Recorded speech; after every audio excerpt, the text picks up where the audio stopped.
Hey, this is Steve Jolly with the Home Buying Skills channel, and on today's show, we're going to talk about home loans for first-time buyers and how to get approved. Are you ready to get started? Let's get to business.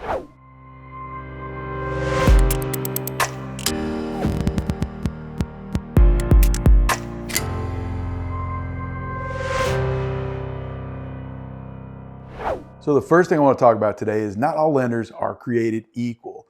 So you need to seek out lenders that have programs that work for you, your needs, and the type of home that you want to buy. It's important to talk to more than one lender because they'll have different rates, different fees, and different expenses that'll affect how much it costs you to buy a home. So you need to get several referrals from your agent partner, and then also think about those banking contacts and those relationships you've built with bankers already and those in the finance industry, and talk to those folks too. Like I said, everybody has different programs, and not every program is going to work best for you, but there is a great program out there for you. And while you're getting several referrals, that means you need to talk to more than one of them. Pick up the phone, have a conversation, see which one you feel comfortable with, see which one you trust the most, and see which one has the best programs and rates that'll work for what you want to do. And while you're talking to your lender, make sure you ask them about the loan process and what to expect during that period, how they're going to stay in contact with you.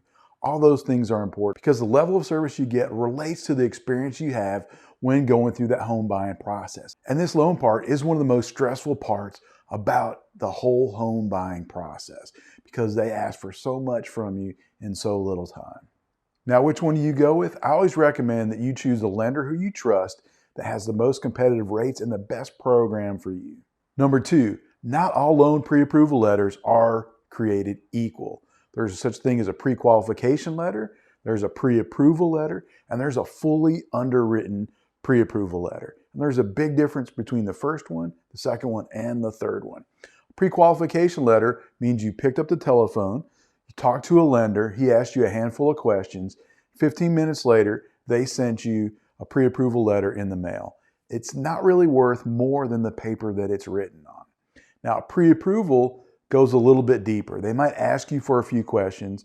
They might do some of the underwriting, but they don't complete that process. And there's still going to be conditions and things that the lender has to do before they can say that you're positively pre-approved. And that's a pre-approval letter. They've done some of the work, but not really all of the work. With a fully underwritten pre-approval letter, that's the highest level of pre-approval that you can get because that means the bank has fully underwritten your income, your job, all of your finances, all of your accounts. They've looked at everything and they have fully approved you as a person to buy the home. The only thing they haven't done at that point is approve the house that you want to buy through the appraisal.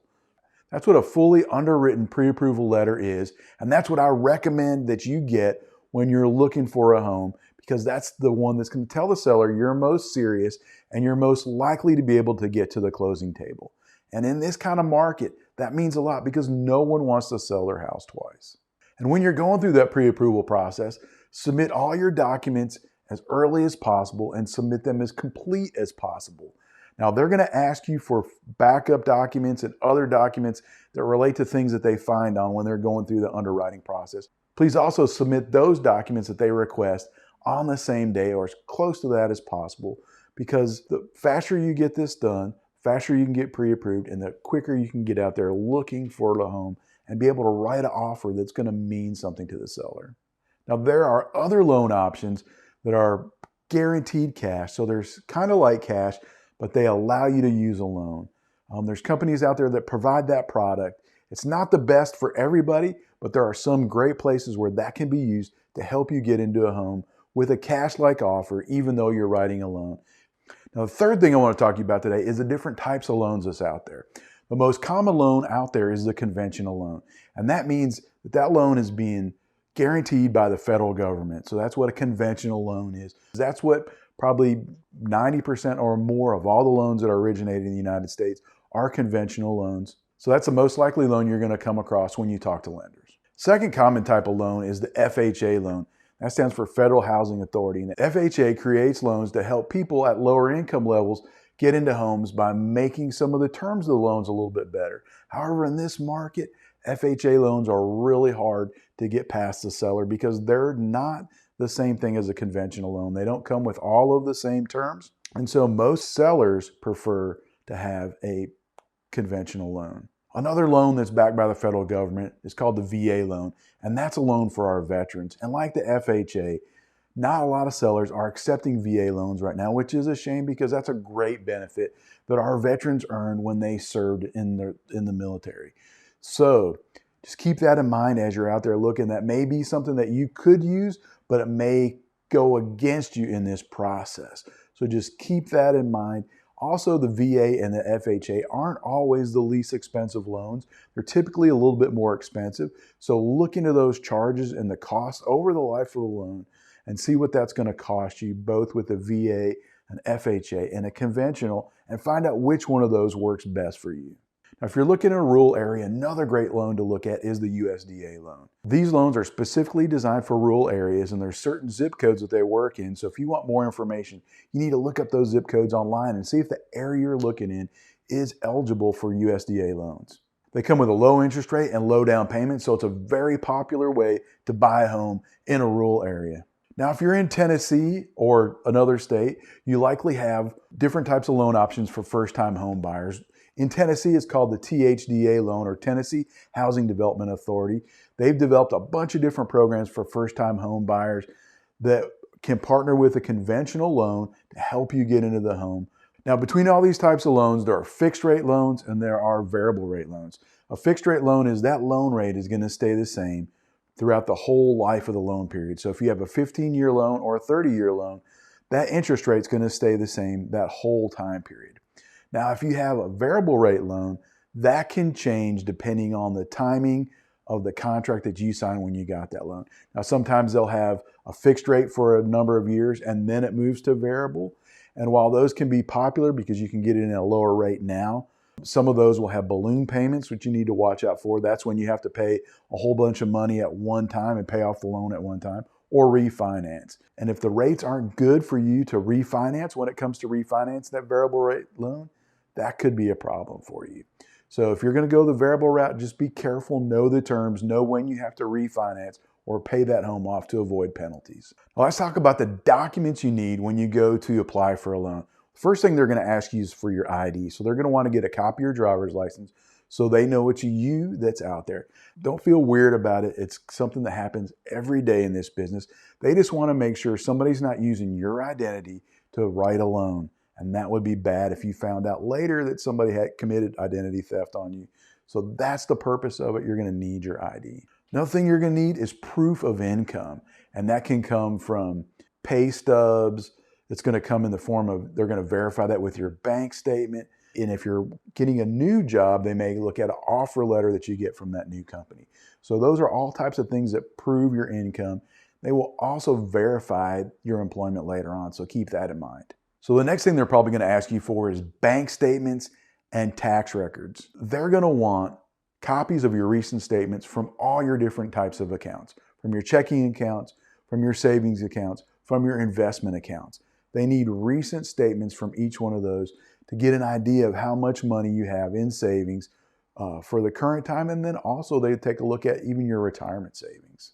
And with your tax records, they're going to want your 1040 from the IRS for the last couple of years. That's another way they verify everything you're giving them is true.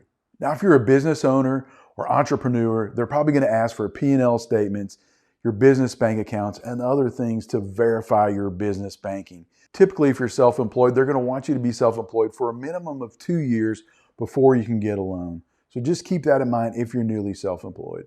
They're also going to want a list of all your debt. So whether you have student debt, auto debt, credit cards, medical bills, they're going to want a list of who you owe and what you owe to verify what your credit report says and verify that your debt to income ratio is what it needs to be for you to qualify for this loan. Number 5, here's a list of things not to do while you're in that loan process. And the first one is don't go out and get a loan on anything else. Don't go buy furniture with a loan. Don't go buy another car with a loan. Don't buy anything with a loan, or even don't buy any big ticket items without talking to your lender first. That is so important. I can't tell you how many times a buyer has gotten to just about to the finish line and then realized they can't buy the home because their debt to income ratio went up and they no longer qualify for that home, or they qualify at a higher interest rate and now they can't afford that payment. So do not buy big ticket items. Do not buy things on credit while you are buying a home. Also, don't close any lines of credit that you have open. If it's open when you submitted your application, leave it that way till you close on the house. Opening new accounts and closing old accounts just cause problems for the underwriters, and you don't want to have to go through that hassle. So don't open any new accounts, don't close any old accounts. Now, this might seem like common sense, but it happens too. Don't quit your job. If you lose your job or you quit your job in the middle of the process, you probably won't qualify until you have employment again. So regardless of how you feel that day and how mad you are, stick with your job till you get through that process, buy the home, get the home loan done, and then you can do what you need to do for the rest of your life. Now, this is less important than those other rules that I gave you, but don't pay your bills late when you're going through this home process. Having a bill paid late is sometimes noted on your credit report. That can lower your credit score, and that might knock you out of a certain interest rate level. So you don't want to do that, or it could increase your costs. So you want to pay your bills on time so your credit score stays the same or maybe even gets higher. These last two things are very important too. Do not let someone run a credit check on you for any reason while you're in the home buying process. And do not co-sign a loan with anybody else. Both of those things go on your credit report. They will run another credit report, or they will actually run credit reports throughout the process of buying a home. And you want your credit to stay the same throughout that process and not change, because change is not good. If it goes up a little bit, that's okay. But if it goes down, that can really affect you in being able to buy the home or the expense it costs to purchase that home. My last recommendation is to have a group conversation with your lender and your agent and talk about what you want to achieve, all of the resources that you have, how you want to allocate those so that your lender and your realtor can put together a plan for you or a series of plans, and you can decide which of these plan options, which of these solutions works best for me and my family and what I'm trying to achieve. Now, the reason why you want to talk to your realtor and your lender about this is they both have experience, especially in the area that you're working on. They know what kind of offers are getting accepted by sellers. They see those coming across their desk. Both the lender and the realtor see that. And so it's important for you to know those terms. It's important for you to know what's working so you can write that offer that's successful. Now, when it comes to which solution to choose, I want you to know the decision is all yours. We're not going to tell you what to do. We may tell you what we would do if we were in your shoes, but we're not going to tell you what you should do. That decision is up to you. And my recommendation to you is do what you feel most comfortable with, do what you feel is right, and you can't go wrong. So my advice to you is to do as much as you can within your comfort zone. Don't stretch too far out of it. This is too difficult of a process. Stay to the plan, stay to your comfort zone. And just remember, the decision is all yours. And the last thing I want to talk to you about is keep an eye on interest rates. Now, right now, interest rates are pretty volatile. They're going up a lot and they're not going down as much.